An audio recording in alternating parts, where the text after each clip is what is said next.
Hi everybody, welcome to the 2023 NCHA Full Site Futurity over here, and we are at the Yulgilbar booth with some special guests here, Mr. Lori Mackay, Robert Mackay, and Sid Meyer. Welcome, guys.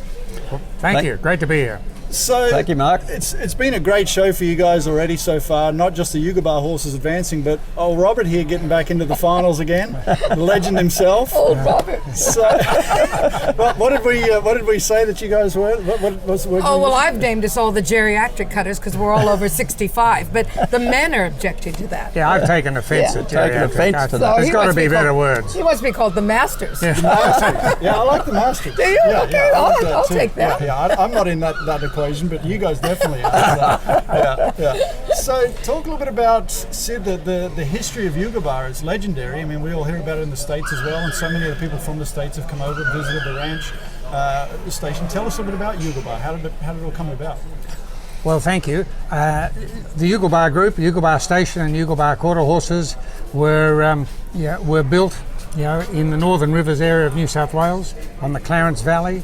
We've got a cattle and a cattle operation and a cropping operation there. It started well over 60, almost 70 years ago. It's my mother's property, and it's her father that bought the property originally. As kids, we spent an indecent amount of time there in school holidays and in every other time we could.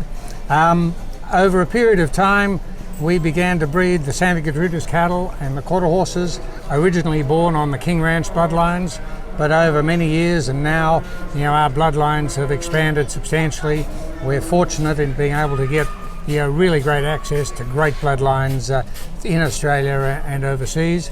And now we're in a place where we've got a quality group of breeding mares. We've got access to the best bloodlines we can get, and pleasingly at this show there's been some evidence that program's beginning to work. The fruit's coming to the party. Yeah. So tell us a little bit about that connection with the King Ranch. Obviously that's a big part of the ranch. Listen, it is a big part of our background. It was a familial connection. My grandfather and a couple of other Australians partnered King Ranch Australia and built with the King Ranch in America a big enterprise in Australia, ranching and operating stations in the northern part of Australia. They bought genetics in the form of Santa Gertrudis cattle. They bought modern practices in transporting cattle and looking after big herds of cattle. And at that time, they made a serious contribution to the cattle industry in Australia. Yeah. Robert, you've been the resident trainer there now for how many years? I mean, I'm not trying to age you or anything. I feel it's time to admit just how long. No confession. Nobody's watching. Nobody's listening. You're just confessing. I think we went there in 1983. Is about when we had one child at the time. One was born there at Elgie Park. And we were there for a number of years, and then we moved back to northern New South Wales, where our home is, and remained training all the Yulgilbar horses, so we're well and truly 40 years really of being associated with the Meyer family, and we've had a wonderful time. It's. Were you involved with cutting before then, or? Yes, I went and worked for Buster Welch originally in the state, as did Sid. Okay. He also had a stretch there with Buster, and I was lucky enough to work for Buster when he was working for King Ranch, and I was there at the very last part of when he was working for King Ranch, and then he moved back to Merkel in West Texas, and I was there for the move, and we were lucky enough to be there when King Ranch was absolutely at its prime. And I think we bred nearly 300 mares there that year. We bred 70 own daughters of Doc Bar, I think. To Little Peppy. To Little Peppy, I think. And the bloke who bought the high-priced horse was Robert Redford. Really? Oh, right. Wow. So it was a pretty fun place to be. Yes. Yeah. And then you came back over here, and then how did you get involved with Yulgilbar? I met them through Lori. I met Lori in a quarantine station in Canada. That's where everybody meets their wife. When you've got those sort of diseases, you tend to be put in the same place. After the 7 days, Careful. we can go for a date after 7 days. That's it. Yeah. Well, Laurie, so obviously you've got the funny Australian accent. You're not from around these parts, as they say. Look, I've got a story of my own, as you know, Mark, because I came to Australia in 1967 with my father, Gregory Lawher, who actually imported the largest single importation of quarter horses into Australia in 1967. So it's interesting that Sid talks about King Ranch, because King Ranch were the first to introduce quarter horses to Australia. I think, Sid, if we're going back with dates, it's around 1957, that sort of date. But they only brought horses out and mainly just let them out on a lead line. They did no performance whatsoever.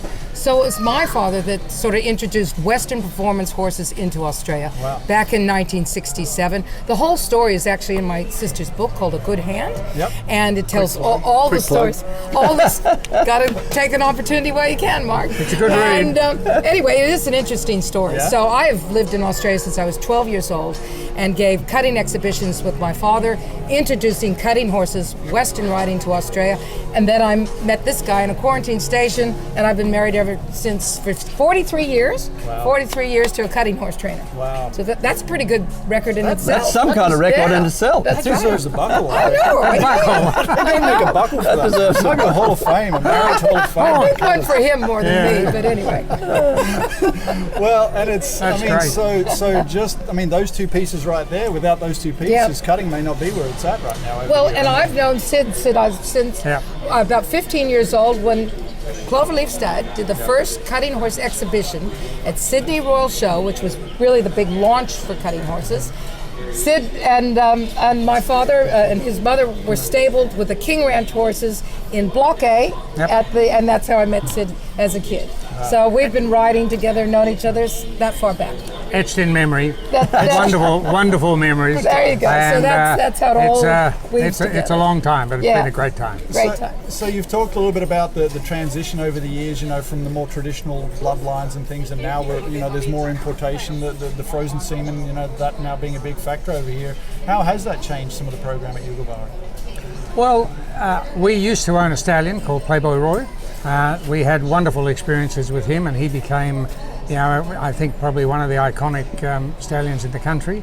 But it became clear that, you know, the bloodlines were changing, and with modern technology and the access to semen, we can get the best semen from anywhere in the world in Australia.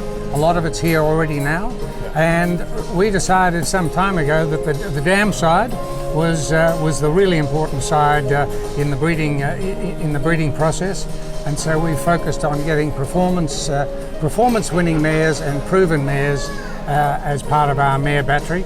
And with the best semen available, it was that sort of moved us away from owning stallions into being able to get the best semen for our quality mares. It was an important step for us at the time.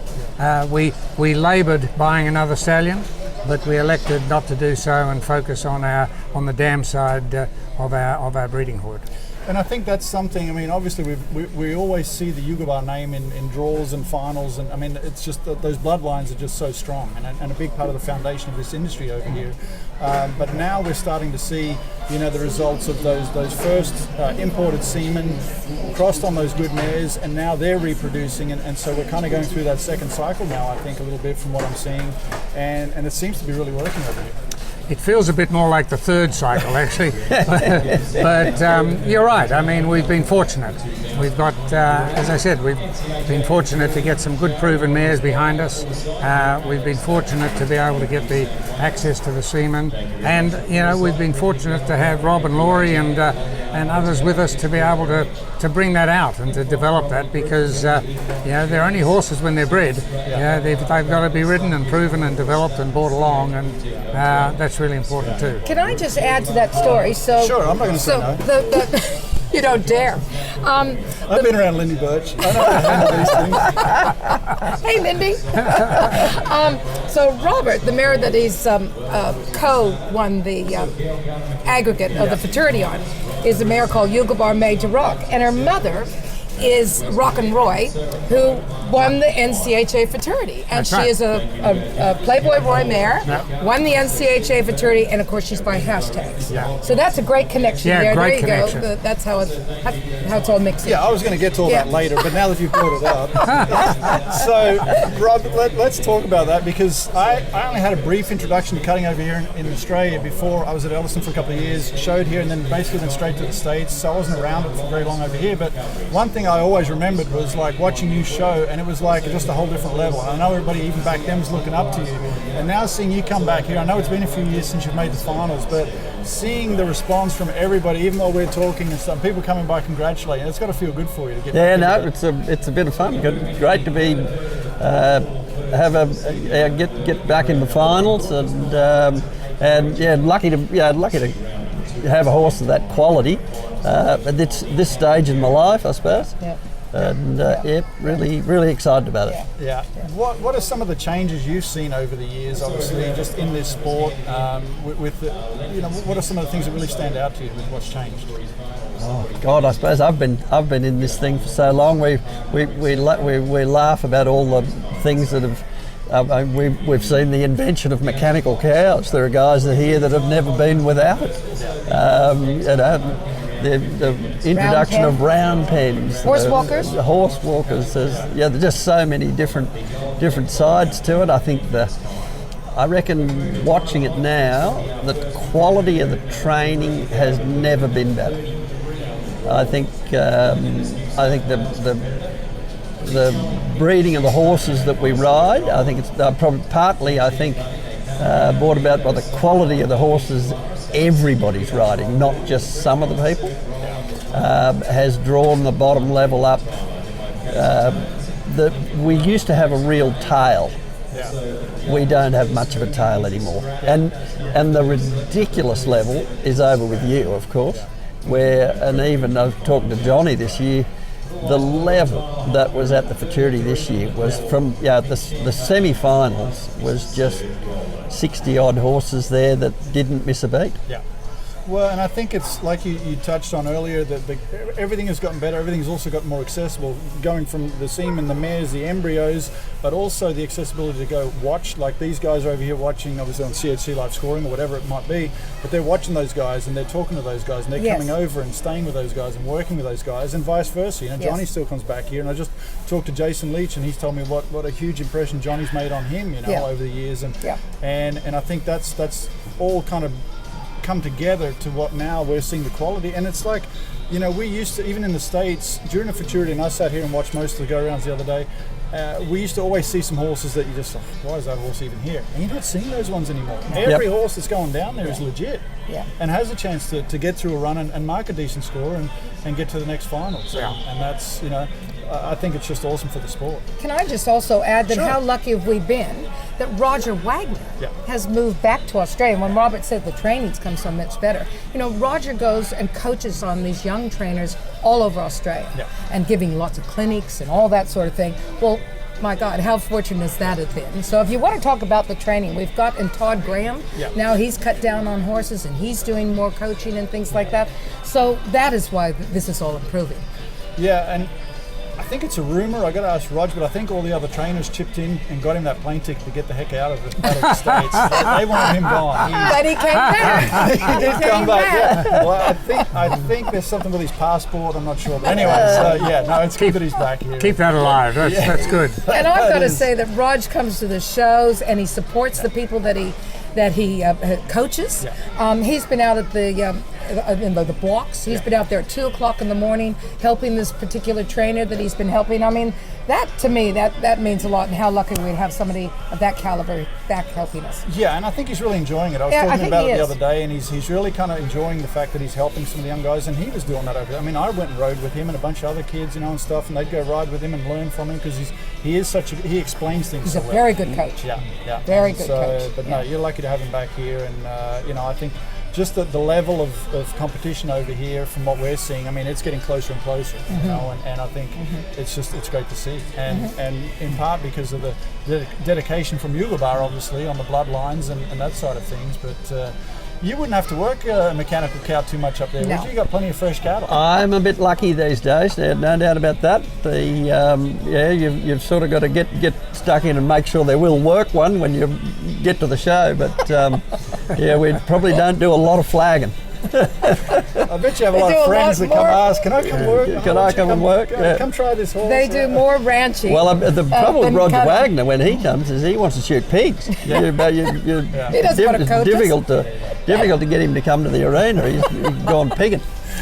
But it's a really important point. I mean, the ability for the horses to be horses when they're young Yeah.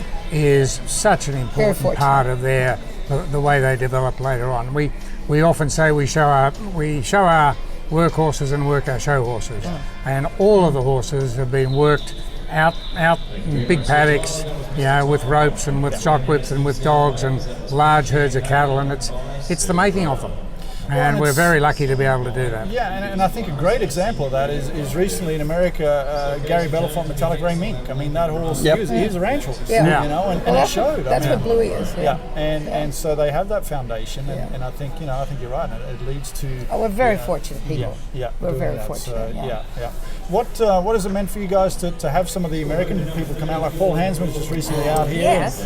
And I know Yulgilbar is always a prime stop at the on their trips over here. So what does that mean? We've had a bit of a drought in that department for a while. It COVID. used to be used to be a regular. I came mean, you out, mentioned Lindy Birch. She's certainly been here. Yeah. Kathy Dawn, Chubby. Chubb. Chubby, Well, yeah. Chubb's done a few. He's done a few trips.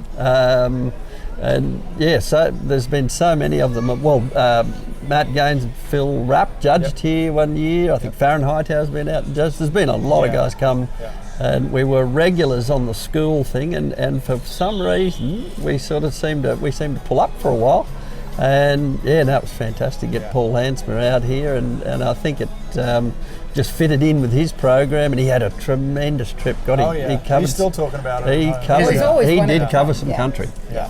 No, that's great. Well, listen, I've enjoyed catching up with you guys. I've been wanting to do this for a while, and I'm glad it all worked out. I'm glad we get to brag on him a little bit. Exactly. I know there's going to be a lot of people in the stands cheering for us next week. Well, Michael or Mark, can I just add to that? I'd like everybody to know that next year, Yep. at this show, we're celebrating 50 years of the NCHA Futurity. So last year we had the celebrations of our association. Yep. 2024 is celebrating 50 years of the NCHA Fraternity Show here at ALEC.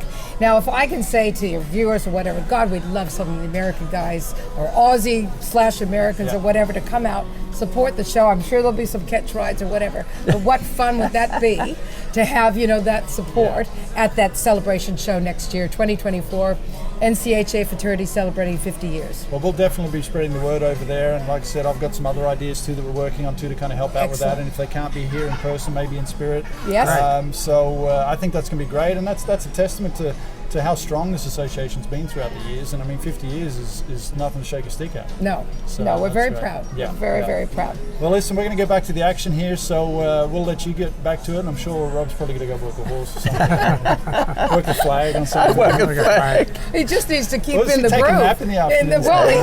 It's a week away to the finals, but he better keep his hand in there. That's I think, it, yeah, especially at our age. There you go. There. Maybe send him down there to go turn back a little bit. Yeah. Do that. No, once you reach a certain age, you get the sack from down he's there. been sacked and all that. Yeah. You're too smart. Too slow getting there. Not dependable. You can't be there for those first sets in the That's it. morning. That's it. right. It's been fun. Yeah, been Great. really good. And be sure to tune in to CHC Live Scoring and watch the rest of the Futurity here and come cheer this guy on the finals night. And thanks for stopping by. I really enjoyed it. Thank you. Congratulations. Thank you. Really Thank you, enjoyed mate. it. Yep. Thank you very much.